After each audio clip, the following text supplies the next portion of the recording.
The man known as Fat Joe recently interviewed Floyd Mayweather Jr., trying to get his opinion on the upcoming exhibition between Mike Tyson and Roy Jones Jr. Well, Money May, undefeated as a professional, as we all know, he somehow found a way to turn it into just all about himself.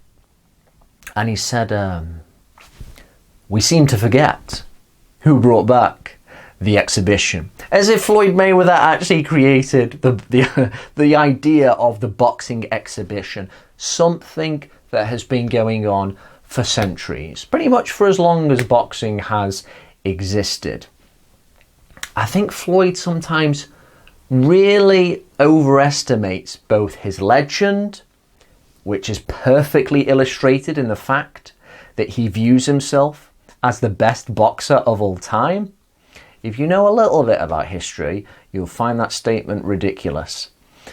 And just in his general trend setting, he did not invent exhibitions. And not only that, but Mike Tyson, who had his last professional fight in 2005, in the following year, he actually did have an exhibition against Corey Sanders, who memorably blasted out Vladimir Klitschko in 2 rounds back in 2003. So it's not even like Tyson hasn't had an exhibition since he retired. He has. Floyd needs to really sort it out. He started to go off on one, as you do, Cole Froch style, when you're a little bit in love with yourself.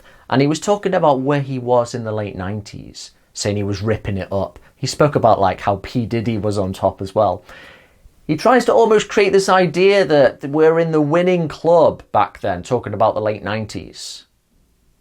It's like, he's used this before when trying to denigrate Manny Pacquiao. But it's like late 90s. Oscar De La Hoya and Roy Jones Jr.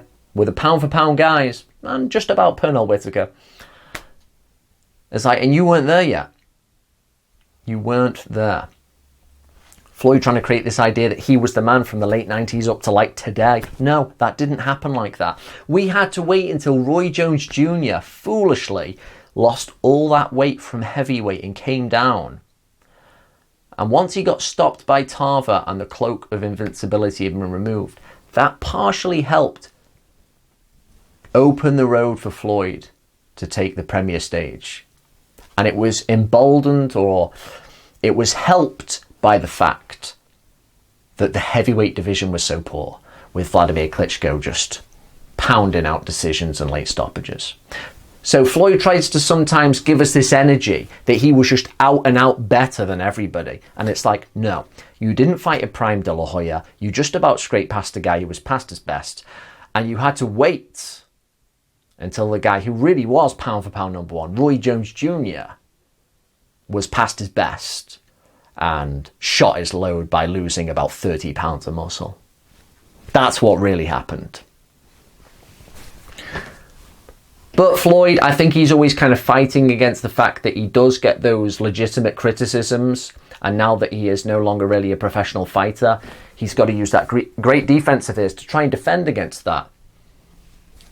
His ego is always going to be there, but the logic is often wanting. He has at least said that he is probably going to watch this exhibition. He didn't give his opinion of who he thought was going to win. As usual, he didn't say anything of any real merit. And he's not going to be there in attendance, like probably most people.